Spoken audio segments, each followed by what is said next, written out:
이거는 투입 중심 예산이고, 그 다음에 지정된 그 회사의 품목, 지정된 단가, 금액 범위 내에서만 그걸 구입해야 되기 때문에 이 정부가 돈을 낭비하지 않고 엉뚱한 데다 멋대로 쓰지 않도록 통제하기 위한 예산이에요. 통제 중심의 예산이에요. 따라서 이런 예산은 나중에 이제 회계검사를 할 때도 지정된 품목을 구입했냐 안 했냐 이런 면밀히 들여다보는 그런 회계검사를 합니다. 따라서 이런 예산 제도가 추구하는 그 재정 가치는요, 합법성이에요. 합법성. 그러니까 법에 충실하게 재정 활동을 했냐. 그래서 국민의 대표기관인 의회가 철저히 통제를 해서 재정 활동도 국민의 뜻에 따라야 된다 하는 그런 재정 민주주의를 구현하기 위한 그런 예산 제도예요. 피스컬, 이걸 데모크라시라고 하죠. 피스컬 데모, 재정 민주주의라고 해요. 이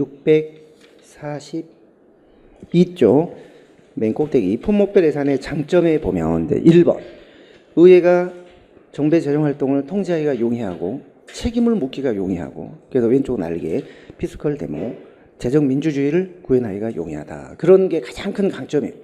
정부의 재량권 안 주고 이게 통제만 하려고 한다면은 이 제도가 제일 좋은 제도예요. 이게 처음에 나왔다가 1950년대 미국의 트루만 대통령이 이걸 버리고 연방 정부에 이제 새로운 예산 제도를 도입을 했죠. 그게 바로 성과주의 예산이에요. 퍼포먼스 버제팅 시스템, 성과 중심의 예산. 그러니까 왜 이게 도입되냐면 이제 1950년대 정도 되면 행정국가잖아요. 행정국가. 경제대공황이 이미 발생했죠. 그래서 이제 정부 기능이 엄청나게 팽창을 하고 했는데 정부가 엄청난 재정 운영을 하는데 이걸 일일이 국회가 품목별로 지정을 하고 통제를 받고 불편하다. 너무 불편하다.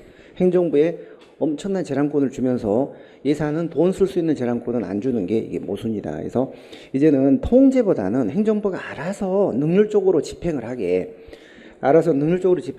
품목별로 지정을 하지 말고 사업별로 예산을 편성하자. 사업별로 해야 그게 사업의 성과를 알 수 있잖아요. 이거는 보도블록 몇만 장 구입했다, 뭐 PC 몇 대 구입했다 이것만 나오지, 그렇게 해서 그럼 뭐 성과가 뭐란 얘기냐, 그게 안 나오잖아요. 그래서 이 제도의 가장 큰 맹점이 사업의 성과를 알 수 없다는 거예요. 사업의 성과를. 행정부에 너무 재량권을 안 주고 사업의 성과를 알 수가 없다. 그게 단점이에요. 자, 642조.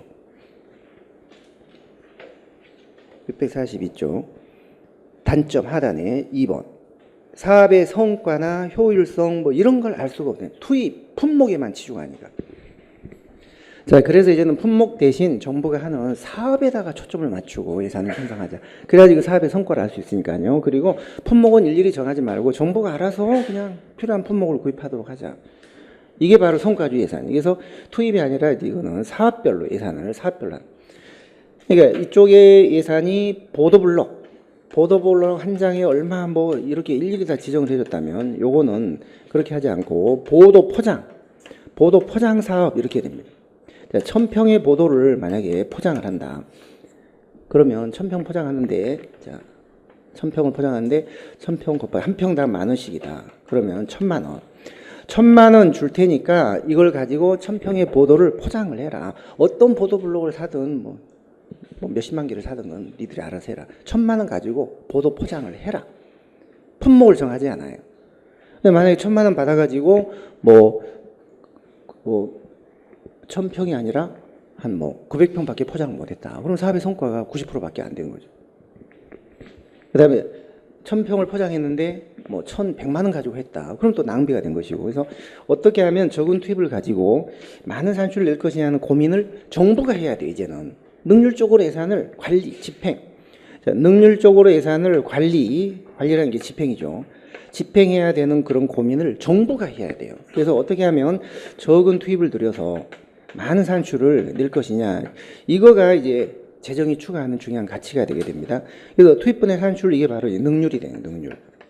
따라서 성과주의 예산은 추구하는 가치가 합법성이 아니라 이제 능률성으로 바뀝니다. 이게. 그리고 통제보다는 관리 중심 예산으로 바뀝니다. 능률적인 집행, 능률적인 관리, 통제가 이제 목적이 아니에요. 통제는 좀 잘 안 돼요. 그 대신 사업의 어떤 능률이나 이런 건 좀 높아지겠죠. 자, 이게 이제 성과주의 예산인데 성과주의가 이제 어떤 또 문제가 있었냐면 그런데 이 보도 포장을 작년 말에 여기다 보도 포장을 했는데 또 거기다 한 거예요 구청장이. 보니까 연말에 돈이 남아가지고 되게 안 쓰면 불용 처리되거든요. 우리가 예산을 쓰지 않으면 불용 처리가 돼요. 불용이라는 건 쓰지 못한 예산이라는 뜻이거든요. 불용 처리가 되면 지금 우리나라 같은 경우는 어떻게 되냐면 반납 그대로 다 국고로 환수가 돼요. 그리고 반납만 하고 끝나는 게 아니라 왜 쓰지도 못할 돈을 달라고 했냐. 너희들 주는 바람에 다른 데 급한데 못 썼다. 그래서 내년부터는 니들이 못 쓴 만큼 삭감하겠다. 그래서 이게 삭감 사유가 돼요. 만약에 100억을 불용 처리했잖아요.